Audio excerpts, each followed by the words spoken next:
Eu queria dar um exemplo aqui, doutora, sem citar o estado e nem o nome do cliente. Eu gosto de trazer casos práticos, porque é o que a Uhum. gente vive, né? Sim. Então, assim, inclusive a doutora, eu tive o prazer de trabalhar com a doutora nesse caso, que quando eu peguei esse caso, eu digo, nossa, o cliente começou a me falar, eu não estava acreditando no cliente, porque eu digo, é impossível isso ter acontecido. Só numa novela mexicana para acontecer. E olha só a situação. O cliente com uma família bem estruturada, né? Ele acaba largando a família para se envolver com a garota de programa. Esse negócio, a garota de programa tem aquela chama, aquela coisa, acabou puxando o homem para ter um relacionamento mais sério e ele larga a família para ficar com a garota de programa. Lembrando que é um senhor já de idade. Então, os filhos dele já eram todos crescidos, maiores Uhum. de idade. A mulher, sabendo das posses desse homem, acaba dando o que nós chamamos de golpe da barriga. E ela sai grávida. Só que, detalhe, todo mundo que rodeava aquele homem sabia que aquilo ali estava muito esquisito. Né? Sabia que alguma coisa estava esquisita. Mas ele continua se envolvendo com aquela mulher, a mulher grávida. Quando as crianças nascem, ele se apega, porque ele é aposentado, então Uhum. ele se dedica 100% aos filhos. Então ele leva as crianças para passear, ele leva as crianças ao médico, ele que cuidava da pediatra. Então ele é 100% focado naqueles filhos que na época ele não pôde tanto se dedicar porque trabalhava. Sim. O que aconteceu? A mulher começou a ter acesso ao banco dele. Quando ela teve acesso a tudo, ela é, pegou todo o dinheiro que tinha no banco em um dia, transferiu para uma outra conta, saiu de casa e levou as crianças consigo. Ele entra com ação para ter acesso às crianças. Quando ele consegue, ela diz, não, calma lá. O que eu posso fazer para que ele não tenha acesso? Aí ela pensou no abuso sexual. Só que não deu certo. Calma lá, eu vou contar. Olha aí. Ela foi na delegacia, fez um boletim de ocorrência de abuso sexual. A criança foi levada para fazer foi levada no IML. Ficou constatado que não teve abuso sexual. Ok. Aí ela mudou. Disse, não, teve ato libidinoso. O que é o ato libidinoso? Começou a tocar nas partes íntimas da criança. Aí a criança passou imediatamente, acho que não demorou 2 semanas, já por uma profissional da psicologia, onde ficou constatado que não teve abuso sexual. Em nenhum momento a criança cita. Ela coloca lembranças boas com o pai, mas não cita nada que seja negativo. A delegada, naquele momento, manda arquivar. A mãe, não querendo perder a guarda, justamente porque também tinha pensão Uhum. alimentícia envolvendo, né? O que ela fez? Não, calma lá, eu vou gravar um áudio muito esquisito, porque ela fala insinuando para a criança falar aquilo que ela queria.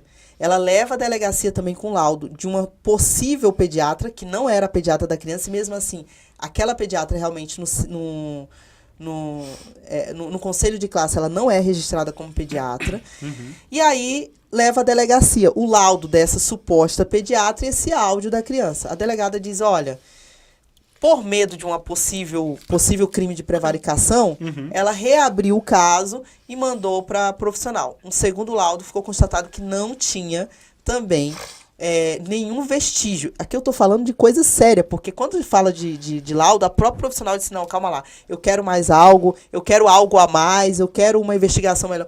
Ela ficou bem constatado que não tinha. A mãe, mesmo assim a delegada naquele momento, diante do áudio e daquele laudo da pediatra, que naquele momento o pai não sabia o que estava acontecendo, lembrando que ninguém foi notificar o pai para ele se defender, Uhum. eles mandam para o Ministério Público e o Ministério Público faz a denúncia baseado somente no laudo, no laudo da suposta pediatra e no áudio da criança, Tipo, sabe? desconsiderando todo o restante do inquérito. E profissionais, não foi nenhum assistente técnico, foi o perito do juízo que analisou. No caso, a Uhum. delegada utiliza Sim. o perito do juízo. E aí foi o que acabou iniciando um processo. Depois disso, teve o depoimento especial justamente para ouvir aquela criança. E no depoimento especial, pasmem, a criança falava, a mãe batia. Batia do lado de fora. Né? Então, ou seja, uma coisa totalmente inacreditável. Por isso que eu falei, quando esse genitor veio ao escritório, eu não estava acreditando no cliente, acredita? Eu digo, olha, infelizmente eu preciso primeiro analisar o seu caso, dei uma desculpa lá, que eu queria ver se o que ele estava me falando era verdade, porque eu não estava acreditando.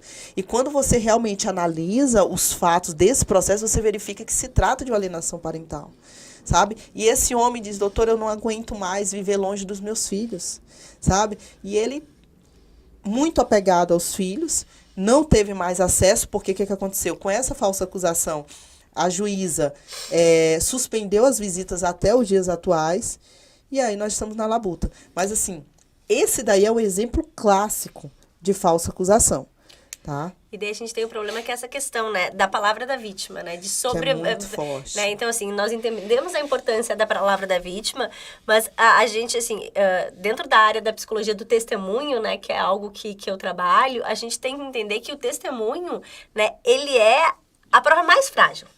Porque ele depende de muitas coisas, né? Então, assim, a gente diz assim, qual é a materialidade, né? A materialidade está lá no exame de corpo de delito. Claro que a gente sabe que tem alguns crimes que não tem essa materialidade, né? Porque, né, realmente um toque, eventualmente, não vai ter uma exposição de uma criança, não vai ter. Mas a gente precisa da materialidade muitas vezes, porque supor que a palavra da vítima, né, tem toda essa importância capaz de dar uma condenação. Não estou dizendo que ela não é importante. Ela é importante como um pedaço, né, de um quebra-cabeça. Mas ela não pode, doutora, não sei juridicamente, mas assim, do ponto de vista psicológico, da psicologia do testemunho, ela não deveria, pelo menos em tese, ter força suficiente para uma condenação. Por quê? Porque existe aí o que a gente chama de apercepção. E daí, até vou usar aqui um exemplo rapidamente, né? Que eu até estava falando isso num júri esses dias. A doutora Jamila, acho que o exemplo sempre nos dá essa ideia, né? A gente mesmo, como adultos, que tem o cérebro já amadurecido e a cognição, a gente tem certezas. E às vezes a gente tem até certezas absolutas, né, doutora? Então, por exemplo, já aconteceu, deve ter acontecido, né, Marcos? Tu vai almoçar no restaurante e daí tu saiu desse restaurante e tu te dá conta que tu esqueceu o celular em cima da mesa. Esqueceu o celular em cima da mesa, tava lá com o celular, tenho certeza que eu tava com o celular, né? Esqueci o celular em cima da mesa.